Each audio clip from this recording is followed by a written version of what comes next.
Hello everybody and welcome to the predictions for the month of May 2024. Today I am here in this beautiful beach in the Baltic Sea, and we're having a holiday, so I'll be predicting from this very place. It's usually I like to make reflections. Last month, April, was pretty harsh. It was something. The planets were really jumbled. We had the retrograde of Mercury. Also, Mercury was debilitated in Gandanta. So communications, general state of the mind was very upset. And also we had the Mars-Saturn conjunction, which is always a challenge. This month though, we're having an overall better climate astrologically. So you can expect that the month is going to be much better. Overall, it's going to be one of the best months in the year. We have three major events happening in this month, which are, of course, today, 1st of May.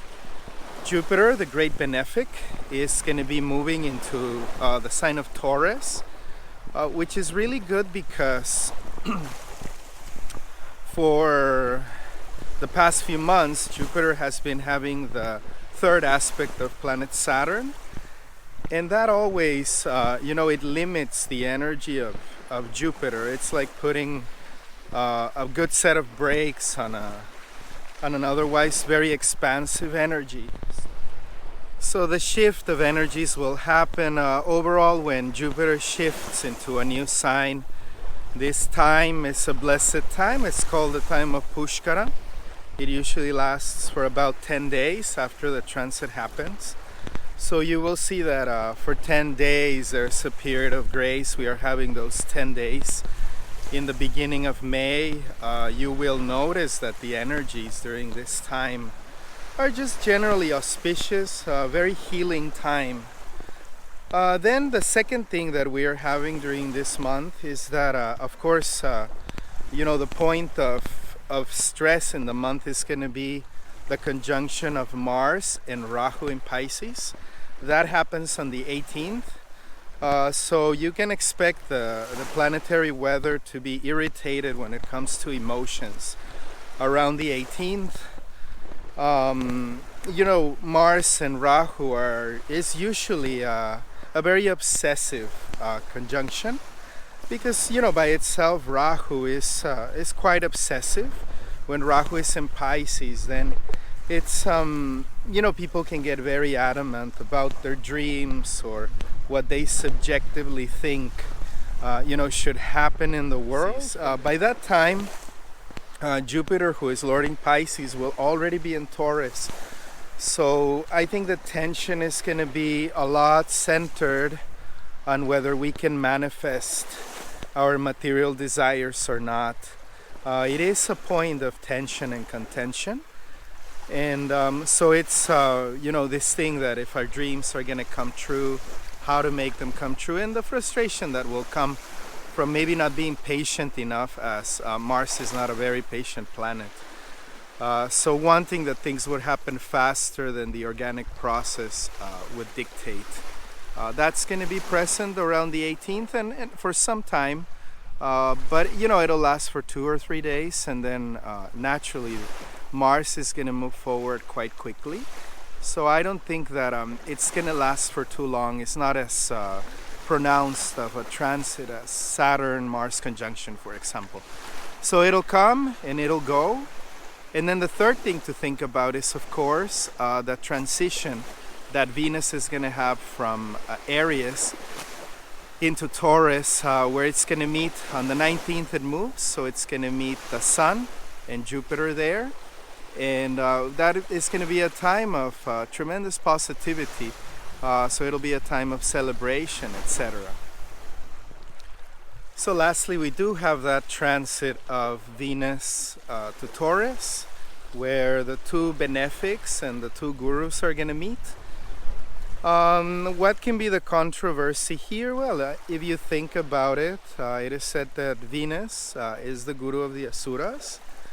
And that is basically because what Venus teaches us is how to have comfort and how to make a situation materially enjoyable and comfortable for ourselves, which itself it can be a tendency in the mindset of people. And so Jupiter, being the planet of dharma, of higher knowledge, of the higher self, he is the guru that connects us to the everlasting highest principles in the universe.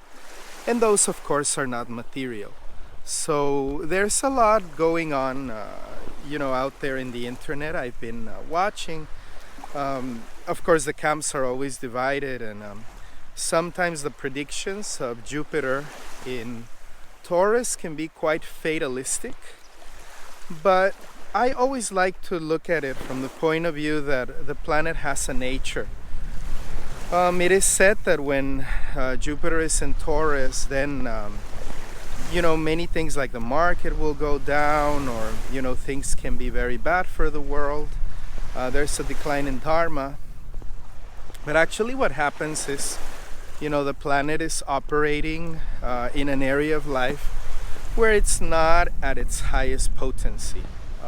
Material comfort and material life are naturally not the strongest suits of Jupiter, because what Jupiter likes is to engage in spiritual activities. And Taurus tends to be a fixed sign. So, what happens in the subjective world and in our connection with God and the universe, that is transcendental, and it moves very quickly. It is instantaneous. Whereas, Taurus is a fixed sign, it's an earth sign. So things there will take an organic process. I'm personally of the observation, not so much the idea, but the observation over the years that, wherever Jupiter moves, he will cause inevitably a positive impact. So being in Taurus, Jupiter is going to be, as always, a benefic, and, another set of people get blessed. So, in this case, the people that have, it'll have a direct aspect on people that have Sun, Moon, or Lagna in Scorpio. And then, of course, by its special aspects, Jupiter will be aspecting all the earth houses, all the earth signs. So Capricorn will be blessed, and Virgo will be also very blessed. So, setting up material activities, setting up, structures. Again, it is not the thing that Jupiter is here for. It's not the natural ability of Jupiter, but it doesn't mean that Jupiter cannot do it and not cause a positive impact. Placement. Then the other thing is that Saturn is not going to be giving the special aspect from Aquarius to Taurus. So for most of the transit in Taurus, Jupiter is going to be free, and Jupiter is going to be, without restriction.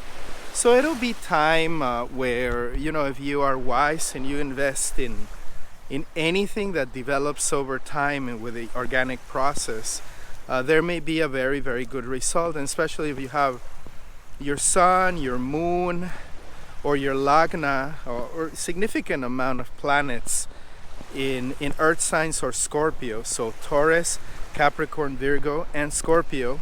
I think you'll have a very positive outlook and upliftment during this time.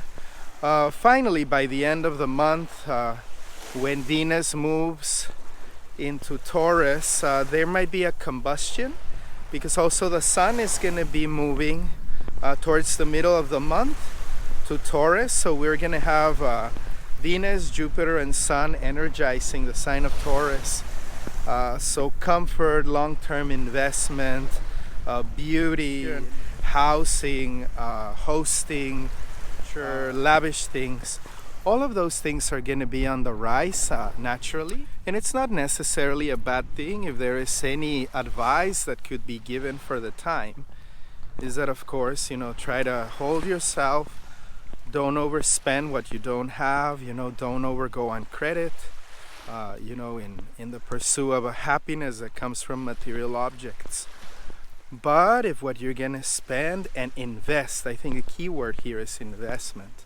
What you're gonna invest in can give a long-term stability or result, not a not the flair of the fashion or the flair of a passion, but actually a well thought out long-term investment that can give you stability for the future, then you should consider investing during this Jupiter and Taurus transit. So there you have it. Those are the reflections and predictions for the month of May. Again, generally an auspicious month. Oh, the last thing I forgot to say, we are also going to have the very positive Akshaya Tritiya that is coming in on the 10th. Akshaya Tritiya is a time when the sun is exalted because the sun is going to be in Aries at that time. And then the time of the year comes that on the Tritiya, which is a very auspicious Tithi, on the same day the moon is going to be exalted as well. So it is considered that during that day, doing pious activities such as giving donations, donating to holy people, taking care of the cows, the Brahmins, distributing holy literature, any type of pious act that you do on Akshaya Tritiya, it'll give you a result, a blessing tenfold, because the energy is just incredibly healthy and auspicious. So it's like planting a seed, when the soil is very fertile and when the energies are there rising, right? So it's planting the seed in a time that it'll definitely yield a very good fruit. So this one is very special because being the moon exalted in Taurus, Jupiter is going to be there on this Akshaya Tritiya today, together with the moon. So please, on the 10th, if you have any type of spiritual work that you want to do, especially charity should be given on that day. Whatever charity we give on that day, the result will be thousandfold. So if you look at it, even though April was a very difficult month and we had actually a very hard time, surviving it or navigating through it, going through it, it's over, and now we are beyond that. We're on the other side of it.